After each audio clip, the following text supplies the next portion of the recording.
So with that in mind, I want to introduce to you our first panelist. I have known Mary Marinucci for more years than I can count. Maybe Mary can remind me when she speaks. But by way of introduction, I want you to know that she's been very involved here at the center. She co-led with me our 2-year contemplative life program that had perhaps some people here today as participants. And she was the host of the Second Sundays series, which featured lots of different speakers from our area. And that was one we were able to do because it was pre-pandemic here at Elk Haven Wellness Center, where our office is located. And she did a beautiful job with that. Mary is originally from New Jersey before retiring to Brevard in 2005. She's a former member of the Sisters of Charity Order in New Jersey, and she continues as a lay affiliate with them. Mary pursued a MSW in clinical social work from Rutgers University, which was followed by a 3-year certificate program at the New York School for Psychoanalytic Psychotherapy and Psychoanalysis in Manhattan. She has worked in and outpatient psychiatric and mental health settings, while also having had a private practice for more than 37 years. With her years of monastic training, along with her psychological studies and practice, Mary has seen that our interior life and soul are inseparable. She says, mental health is soul work, and the soul is always seeking to be free. So with that in mind, Mary, I'll need you to be sure you're unmuted, and I'll turn this over to you for your reflection.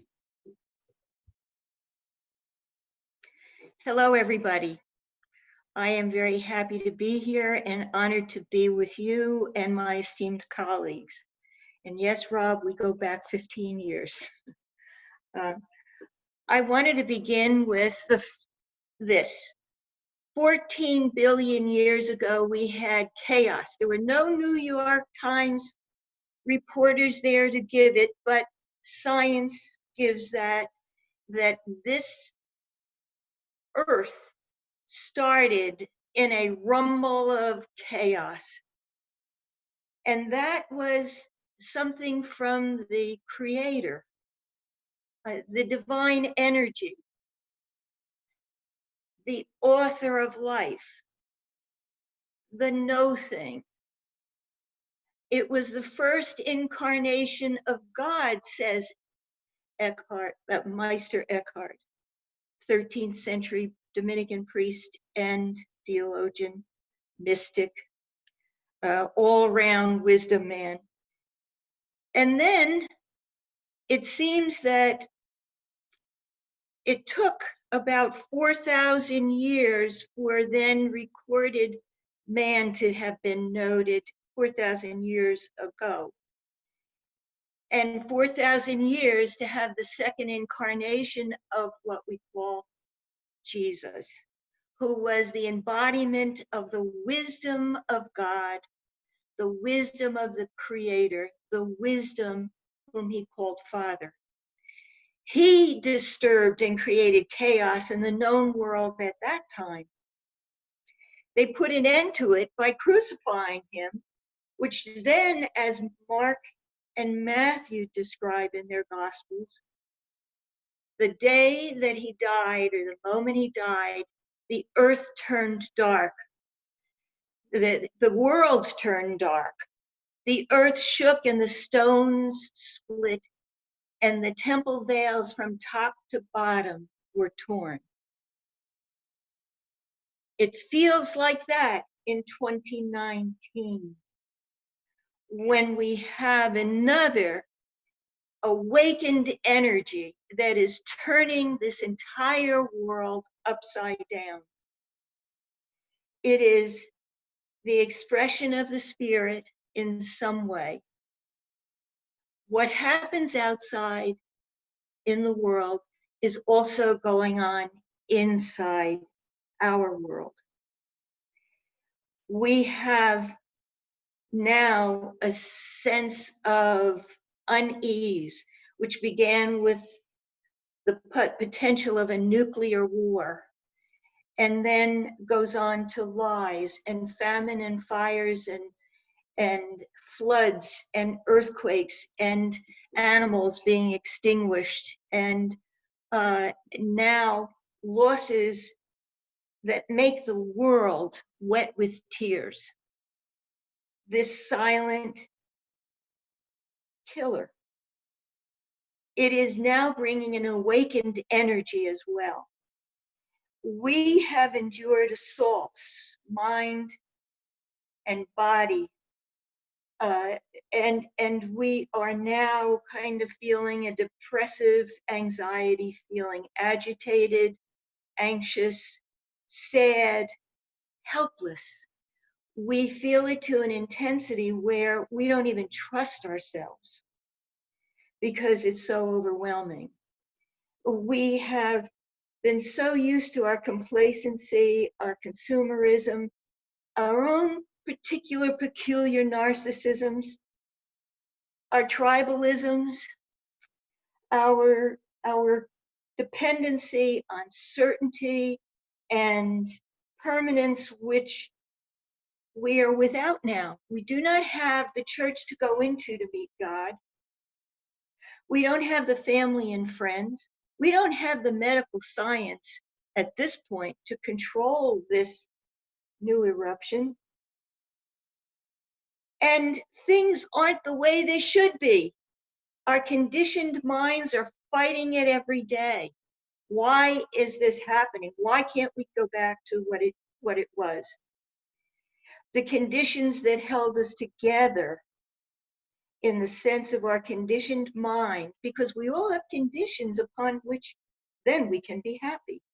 And all the things that I mentioned. Now we're in isolation, devoid of our favorite restaurants, devoid of the food we need, and might I say, the toilet paper at one point, and also of the familiarities of everyday routine that kept our minds in a certain pattern. We lived from a physical, experiential world.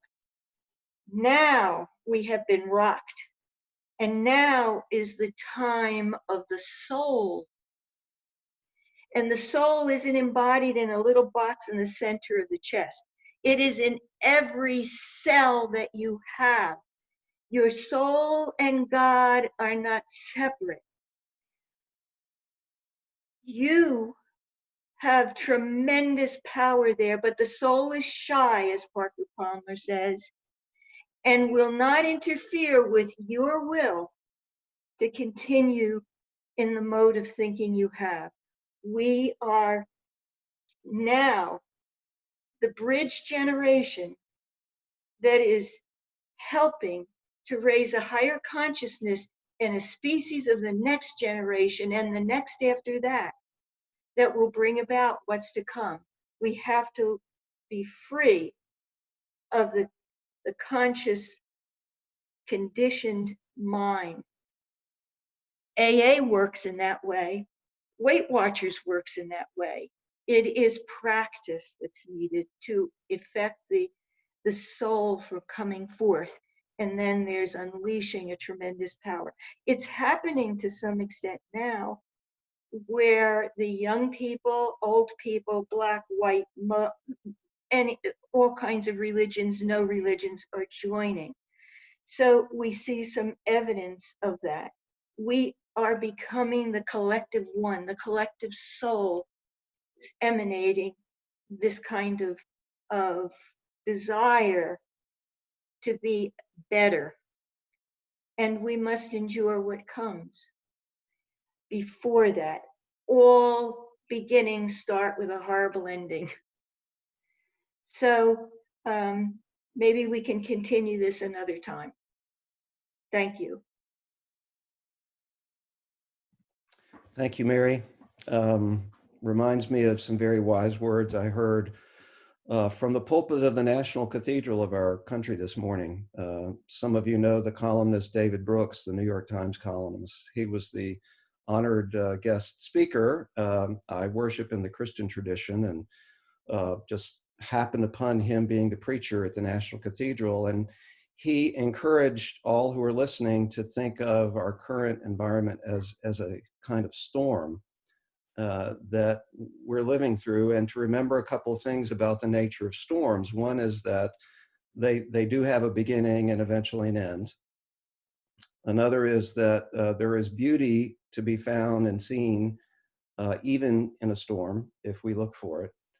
And the third is very similar to what I just heard you say, which is that there are beginnings and endings that come along with storms because they are transitions, whether you think of them literally, meteorologically, or in what we seem to be trying to endure right now, which is this time of upheaval, a time of threat, a time of fear and chaos. So thank you, Mary, for your wise words.